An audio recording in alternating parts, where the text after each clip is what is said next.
Android security is supposed to suck. We've heard it plenty of times from plenty of places. Android's fragmented nature and phone manufacturers' laziness when it comes to software updates means your Android phone is just less secure than an iPhone, right? Well, 10 years ago you could maybe make that argument.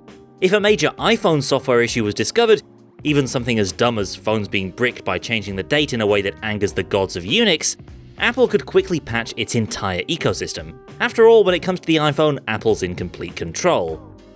On Android, on the other hand, you could be left waiting months if a fix ever made it out to your device. For a security issue to be addressed on your 2011-era Android phone, new code first had to be pushed up by Google, then integrated into your phone's firmware by the manufacturer, and eventually customized and signed off by your carrier. This kind of software centipede is not ideal, if time is of the essence, as it likely would be if a nasty new software vulnerability were being exploited in the wild. And this was the case whether it was to update something tiny like the web browser, or something huge like a whole new version of Android. But Android in general, and Android security in particular, has come a long way in the past decade. And I'm going to explain how the tired trope of Android owners never getting updates and Android phones being mired in malware is now well and truly outdated. The best Android phones now guarantee 4 years of regular security patches, and Android itself is also more secure by design. The problem is, the ways in which Google keeps Android safe and secure are kind of nebulous and confusing. Unlike the iPhone, Google's larger, more diverse, and less directly controlled ecosystem requires a different approach to just relying on straight-up firmware updates to fix every issue.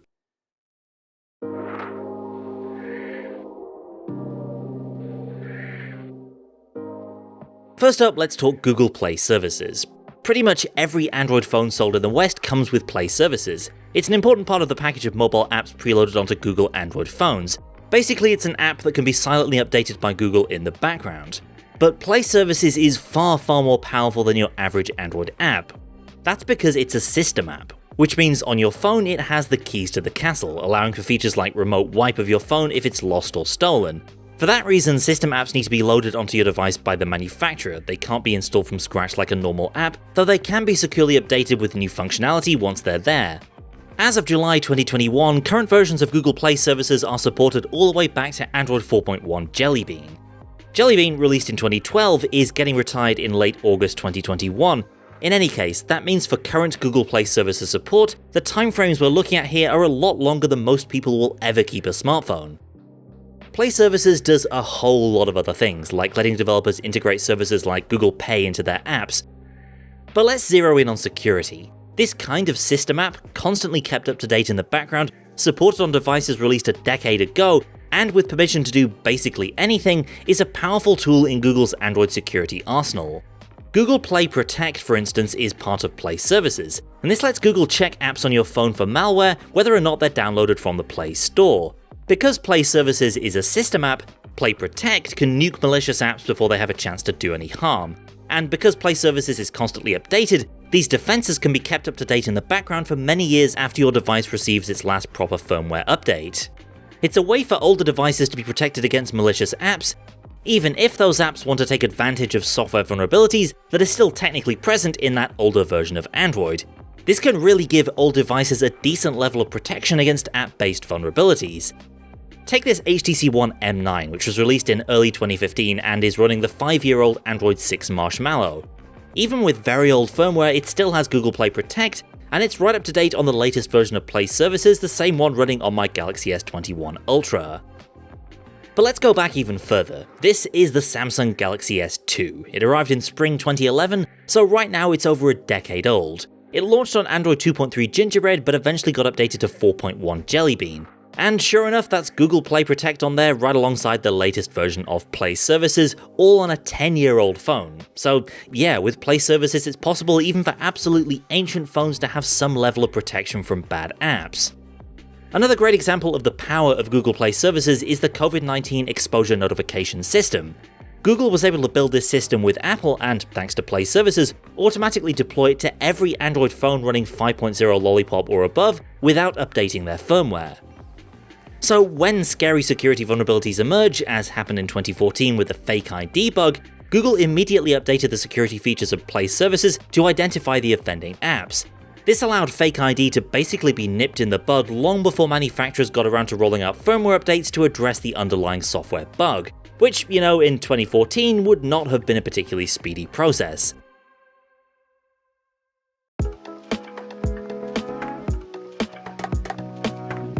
Of course, not having those vulnerabilities in the first place is better than just preventing them from being exploited. That's why in recent years Google has tackled Android's long-standing firmware update problem in a bunch of different ways. A decade ago, Android was this big monolithic entity that had to be updated all in one go. Changes to system-level things like media codecs or networking, or even the built-in web browser or dialer app, could only be done via a full firmware update with all the hassle that entails. And like I mentioned earlier, that's slow and pretty bad for security if an exploitable bug is discovered.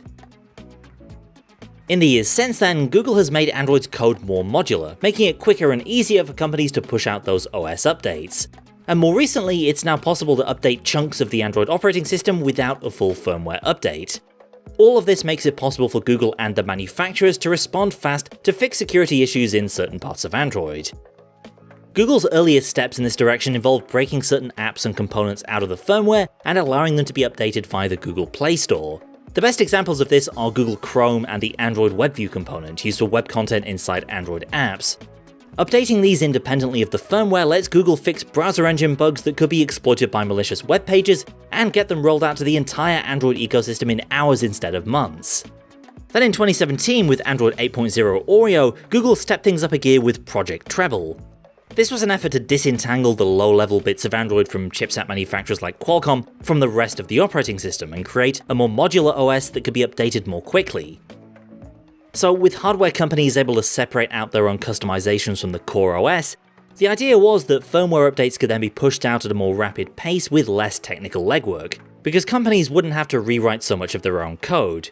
Project Treble isn't something you'll ever notice being on your device, but it could be the reason why the Android phone you bought in 2018 got updates a lot quicker than the one you purchased in 2016.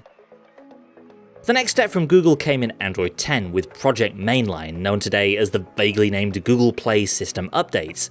Project Mainline is all about sidestepping the existing over-the-air firmware process completely and bundling parts of Android into new modules which can then be updated directly by Google or your phone's manufacturer. In Android 11, Mainline includes updatable modules for more Android system bits like Wi-Fi, tethering, and neural networking. And in Android 12, it'll also cover ART, the Android runtime, bringing even more security benefits. That means in future, any sort of security exploit found in the Android runtime could be fixed almost instantly across every phone running Android 12 without the manufacturer or carrier needing to get involved. To understand how Android security has improved so much since the early 2010s, it's interesting to take a look at one of the past decade's major Android security scares, the Stagefright bug of 2015.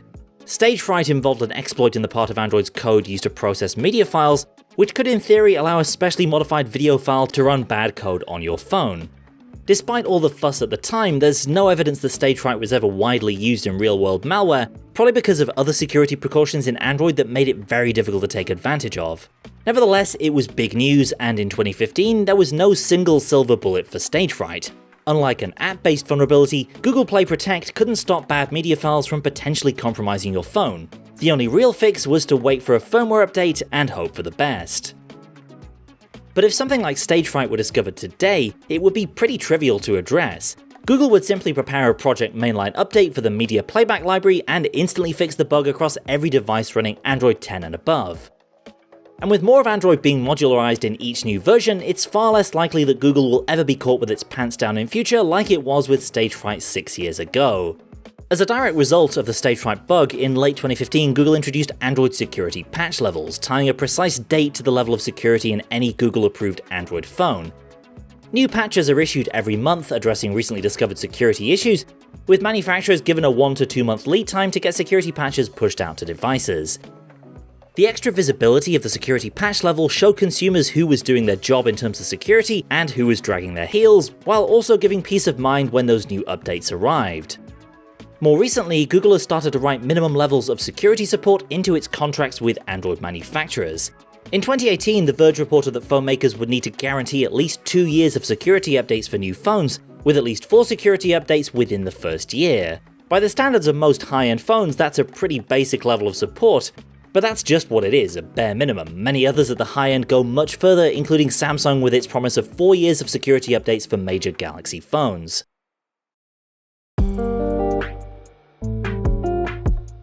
Between faster OS updates thanks to Project Treble, easier updates to individual chunks of the OS thanks to Project Mainline, longer support lifespans thanks to those new contracts, and a strong last line of defense against malware from Google Play Protect, Android security today is robust. When it comes to mobile security in 2021, most of the highly publicized risks come in the form of phishing attacks as opposed to malicious apps or files. Or, in other words, as Android security has been strengthened, the bad guys are increasingly looking to trick you and not your phone's software. That's not to say the situation around Android security and updates is perfect.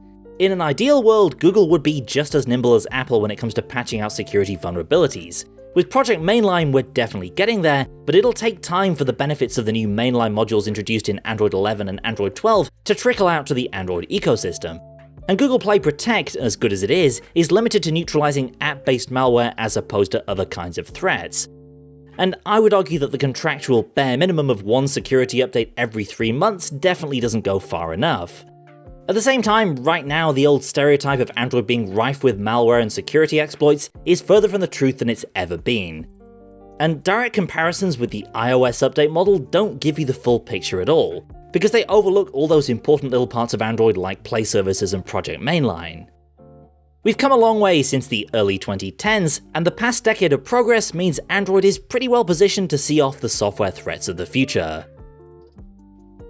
That's it for now. Let us know what you think of the state of Android security down in the comments. Does Google have more work to do, or are Android security risks being overblown? Thanks for watching, and I'll see you next time.